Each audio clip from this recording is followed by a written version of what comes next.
How's it going, everybody?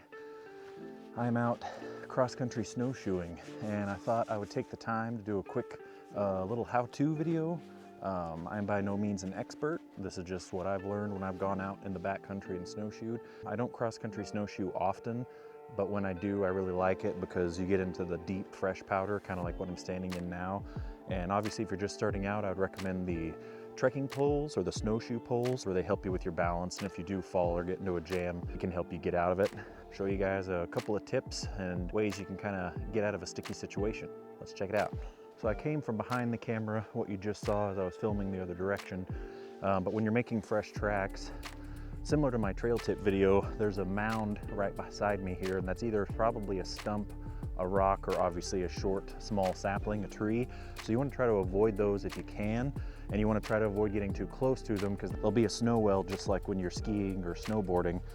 All the snow can look like it's up around the tree, but it actually will make like a bowl, and if you slide into it, you can get your snowshoe stuck, or there's a chance obviously that you could break your snowshoe, which would make it hard to get out from where you currently are. One of the first things I learned when I'm cross-country snowshoeing is I found out that if I take my time and put quite a bit of pressure on each foot, it gives me a chance to see how much it's gonna sink.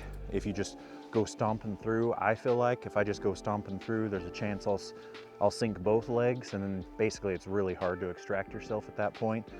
But basically all I'm gonna be doing is, I'm just gonna be looping around, but I wanted to kind of show you the stride or the step that I do. Obviously I'm fairly tall, so it'd be different if you're a different height, but it's kind of the same rules apply. Now I'm in amongst the trees right now. I'm going right between the tree and that stump, but I'm just taking my time, and it looks like I'm sinking down quite a ways, but I'm basically just testing how much I'm gonna sink, because if you just go, like I'm gonna do an example here, if I just go real quick, you can sink quite a bit. Now I'm back where I was standing a second ago, so this has all been kind of tracked down, but it's just a couple of smaller, slower, steady paces, and it gives you kind of footing, and it gives you a better test of what's underneath you and how much you're gonna sink. And it all depends obviously on snow. I mean, snow is so unpredictable. So let's check out some more tips.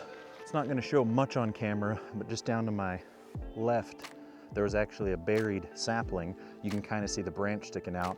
I'm not gonna step all the way down in it like I did before I was filming, but I just wanted to show how much of a difference of height between my two snowshoes can happen if you step into a spot like that. So my right foot is firmly planted, but if it was snow on the left side, my left foot, it sank way down. My left leg's almost fully extended. My right leg is fairly bent. I mean, you can see my boot right there. So I know that it's here because I did this, but when you don't know it's here and that happens to you, it can be very scary and it can offset your balance. And I feel like the key to snowshoeing is just try to always keep your balance between your two snowshoes. So if I'm gonna extract my left snowshoe, I need to put the bulk of my weight onto my right. And it's up and out.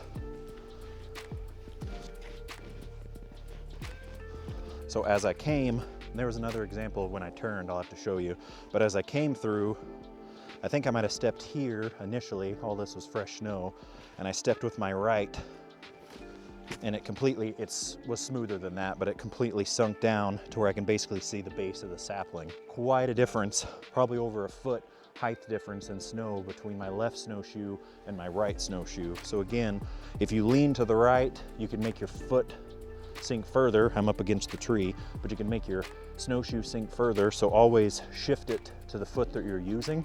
So you don't want to always necessarily keep straight up and down, but you have to kind of shift your weight to each side as you're stepping. This is a fresh section that I haven't been through today. I don't know what's underneath. I got a big mound here, clearly a tree poking out there, and I have a consistent line up in front of me to my left. So it's probably a down log or rock. So avoid the tree to the left, avoid the mound to the right. I'm just shifting my weight, and so when you're turning, you can do a big turn, like I'll show you here. Perfect blooper. Actually, it's not even a blooper. I'll extract myself. So, there's a tree. My right foot's still free. My left foot's all the way down. What I'm assuming is close to the ground.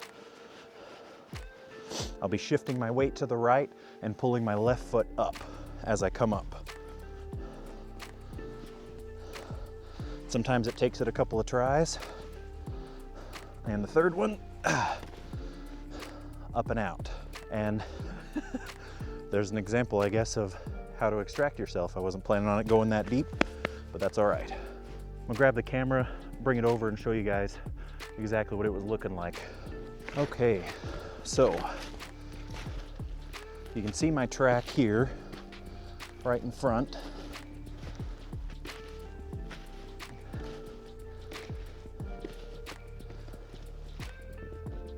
And it's not going to show on camera, but the camera was right over there, and here's where I had to extract myself. So prime example, over here to the left was what I thought was a log, which it very well could be. You can see the break in the snow from the drifts. See where my hand kind of went down.